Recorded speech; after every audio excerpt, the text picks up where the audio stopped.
ಈಗ ನಾವು ಓದಿದ್ದೆಲ್ಲ ಅವ್ರು ಸುಮ್ಮನೆ ಹೇಳೋದು ರೂಢಿ ಮಾಡ್ಕೊಂಡೆ, ಸುಮ್ಮನೆ ಅಪ್ರೂವಲ್ ಇರ್ತಿದೆ, ಹೇಳೋದು ರೂಢಿ ಮಾಡ್ಕೊಂಡು ಹಿಂಗೆ ಹಾಗೆ ಈ ಥರ ಇರುತ್ತೆ ಹಿಂಗಿರುತ್ತೆ ಅಂತೇಳಿ ಭಾಳ ಚೆನ್ನಾಗಿ ಅರ್ಥ ಆಗುತ್ತಲ್ಲ ಅಂತಂದ್ರೆ ಆ ಆಸಕ್ತಿಯ ಕಾರಣಕ್ಕೆ ನಾನು ಈ ಸ್ಪರ್ಧಾ ಪರೀಕ್ಷೆ ಬೋಧನೆ ತೊಡಗಿದೆ ನೋಡ್ತು. ಈಗ ಮಾಡೇಬೇಕು ಅನ್ನೋ ಉದ್ದೇಶದಿಂದ ನಾನು ಇದನ್ನು ತೊಡಗಲಿಲ್ಲ. 2006ರಿಂದ 12 ವಿದ್ಯಾರ್ಥಿಗಳು ನನ್ನ ಸ್ನೇಹಿತರಿಗೆ ಹೇಳಿದೆ. ಆ 12 ವಿದ್ಯಾರ್ಥಿಗಳ ಎಲ್ಲರೂ ಅಪಾಯಿಂಟ್ ಆದ್ರೆ ಪ್ರಥಮ ಬ್ಯಾಚಿಗೆ 2006ರಾಗ ಅಂದ್ರೆ ಸ್ವಲ್ಪದಲ್ಲಿ ಹೋಗ್ತಿರ್ತಾರೆ. ಕೆಲವು ಸಬ್ಜೆಕ್ಟ್ ಮಾತ್ರ ಹೇಳ್ತಿದೆ. ಇದು ಆಸಕ್ತಿ ಬೆಳೀತಾ ನಿನ್ನೆ ನಮ್ಮ ಸಹೋದರರು ಶರಣೆ ಅಂತಿದ್ರು, ಮೆಂಟಲ್ ವಿದ್ಯಾರ್ಥಿ ಭಾಳ ಚೆನ್ನಾಗಿ ಅವರು ಅವಾಗ ಒಂದು ಸರ್ಕಲ್ ಮಾಡ್ಕೊಂಡು ಅವರು ವಿದ್ಯಾರ್ಥಿಗಳಿಗೆ ಹೇಳ್ತಿದ್ರು. ನೋಡಿ ಡಿ ಎಡ್ ಮುಗಿಸಿದ, ಅದೇ ಆತ ಡಿ ಎಡ್ ಮುಗಿಸಿದ, ಈಗ ಡಿ ಎಡ್ ಅಂತ ಕರೀತೀವಲ್ಲ, ಈಗ ಅವಕಾಶ ಇಲ್ಲ. ಡಿ ಎಡ್ ಮುಗಿಸಿದಾಗ ಅವ್ರ ಸ್ನೇಹಿತರು ಬ್ಯಾಂಕಿಂಗ್ ಎಕ್ಸಾಮ್ಗೆ ಬೋಧನೆ ಮಾಡೋರು ಮೇಸ್ಟರ್ ರೂಮಲ್ಲಿ ಇದ್ದಿದ್ದರಿಂದ ಅದ ಹೇಳೋಕೆ ಮಾಡಿದ್ದೆ. ಹೀಗಾಗಿ ಶೈಕ್ಷಣಿಕ ಮನೋಜ್ಞಾನ ಮತ್ತೆ ಇನ್ನೊಂದು ಮೆಂಟಲ್ ಎಬಿಲಿಟಿ, ಇನ್ನೊಂದು GK ಅಂತ 3 ಸಬ್ಜೆಕ್ಟ್ ಇರ್ತಿದ್ವು. ಫಸ್ಟ್ ಟೈಮ್ ಸಿಲೆಬಸ್ ಇತ್ತು ನಮ್ಮ ಹೈಸ್ಕೂಲ್ ಶಿಕ್ಷಕರಾಗ. ಈಗ ಅದನ್ನು ಹೇಳ್ತಾ ಬಂದಿದ್ದರಿಂದ ಹೆಚ್ಚು ಜನ ಅಪಾಯಿಂಟ್ ಆಗಿದ್ದರಿಂದ ಇವತ್ತು ಮಾರ್ಗದರ್ಶಿ ಸರ್ಕಲ್ ಅಲ್ಲಿ ಅನೇಕ ಅತ್ಯುತ್ತಮ ಬೋಧಕರೆಲ್ಲ ಸೇರ್ಕೊಂಡಿರೋದ್ರಿಂದ ಇಡೀ ಕರ್ನಾಟಕದಲ್ಲಿನೇ ಅತಿ ಹೆಚ್ಚು ರಿಸಲ್ಟ್ ಅನ್ನು ಕೊಟ್ಟ ಸಂಸ್ಥೆ ಅಂತ ಹೆಗ್ಗಳಿಕೆ ಪಾತ್ರ ಆಗಿದೆ. ಇನ್ನು ಕಾಲ್ಫಾರ್ಮ್ ಎಲ್ಲ 250-350 ವಿದ್ಯಾರ್ಥಿಗಳೆಲ್ಲ ಕ್ಲಾಸ್ ಅನ್ನ ತಗೋತಾ ಇದ್ದಾರೆ. ನಾವು ಆನ್ಲೈನ್ ಕೆಲವು TET ಮಾಡಿದ್ವಿ ಕೆಲವು ದಿವಸ ಮಾತ್ರ. 6 ತಗೊಂಡಾನ ಅಂತ ಹೇಳಿ, 66% ತಗೊಂಡಾನ ಅಂತ ಹೇಳಿ. ಇನ್ನೊಂದು ವಿದ್ಯಾರ್ಥಿ 69 ತಗೊಂಡಾನ ಅಂತ ಹೇಳಿ,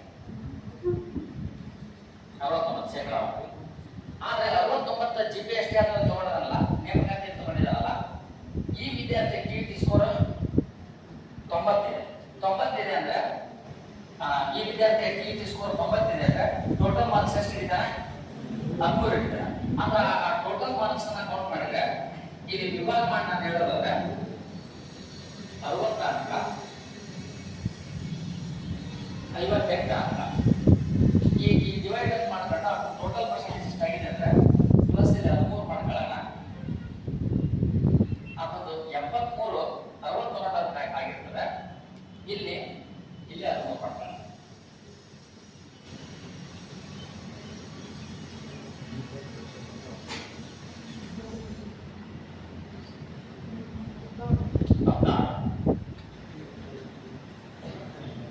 ಎಷ್ಟಾಯ್ತು ಈಗ? 74. ಈಗ ವಿಶೇಷತೆ ಏನ್ ಹೇಳ್ತಾ ಇದ್ದೀನಿ ನಾನು? ಇದ್ರ ಸ್ಕೋರ್ ಎಷ್ಟಿದೆ ಅಂತ 60% GPST 60 ಇದೆ. ಯಾರಿಗಿಂತ ಜಾಸ್ತಿ ತಗೊಂಡಿದ್ದಾರೆ?